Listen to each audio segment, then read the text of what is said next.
افرو به برهفبونا هجمارک اندام انجمن سرکرداتی ایکتیان شیمانیا کردستانه و کادر و لانگری ایکتی دیدارا ایکتی لدوهو که دست بکر.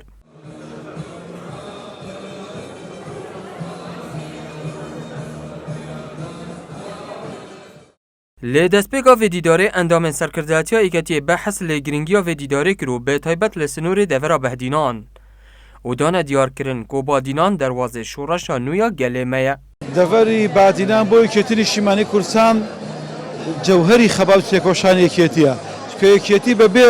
بادینان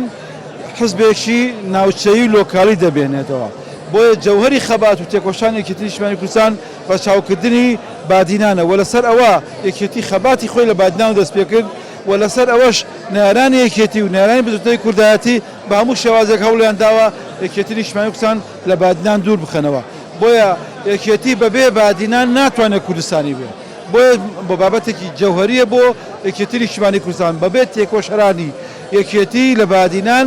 یەکێتی ناتوانێت ئەم خەباتەی خۆی سەر بخات. طبعا گرنگی بادینان بۆ هەموو وەختی لە مێژووی یەکێتیا گرنگە چونکە بادینان یەکەمی جا هەر دەواازەی شۆڕشیش بووە بۆ یەکێتی دەواازەی ئەو شۆڕشە بوو نوێیە بوو کە یەکێتی بەرپای کرد و ئێستاش مەمە پێمان وایە ئێمە وەکو مێژووی یەکێتی وەکو تاریخی یەکێتی جارێکی تر بادینان ئەتوانین بکەینەوە ئەو چرایە کە ئەتوانین لە کوردستانە دەست پێ بکەینەوە لە بەتایبەتی بۆ هەموو یەکێتی ببێتەوە ئەو باڵکە یا ئەو هێزەی کە بتوانێت هەموو ئەو گۆڕانکاریەکان و ئەو نوێبوونەوەی کە ئەمانەوێ لە ناو یەکێتیا بکەین بادینان دەستپێکی ئەوە دابێت. آراس محمد آغا برپرس مالبند چاری رخصنا دهوک ده پیوکی دا گوتی ام گلک ده دلخوشین که دیدارا ایکتی لدهوک دست بگیری و سوز دا لسر ربازا سروک مام جلال ده بردوام بین. خوشکو برانی برس هەواڵانی پێکۆشە کاتێک دڵسۆزەکانی بادینان ئەمڕۆ زۆر دڵخۆشین کە لیژنەی باڵای دیداری یەکێتی نیشتیمانی کوردستان یەکەم دیداری یەکێتی نیشتیمانی کوردستان لە بادینان نقطەی ئینتیلاق دەستی پێ کرد ئەمەش سەردەمانی شۆڕشی نوێی گەڵەکەمان بیردێنێتەوە چەقماغەی شۆڕشی نوێی گەڵەکەمان دەواازەی شەیدانی یەکێتی نیشتیمانی کوردستان کە لە بادینان بوو دڵخۆشین بادینیەکان و ئەم هەڵبژاردنەی ڕابردوو کە یەکێتی نیشتیمانی کوردستان گەشەکردنی زۆری بەخۆبینەوە لە دەنگ و لە ڕەنگە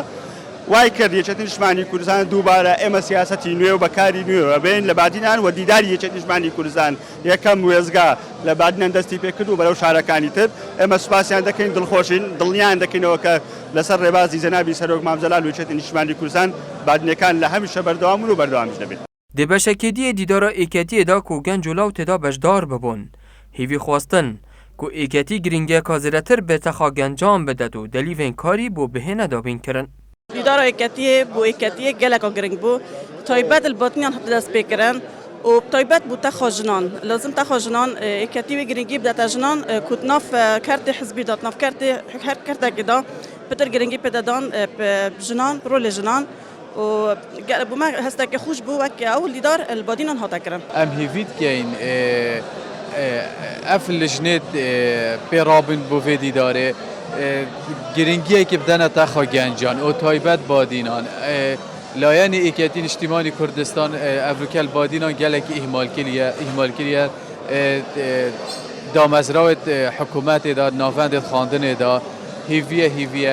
گرینگیه که باش به تدان و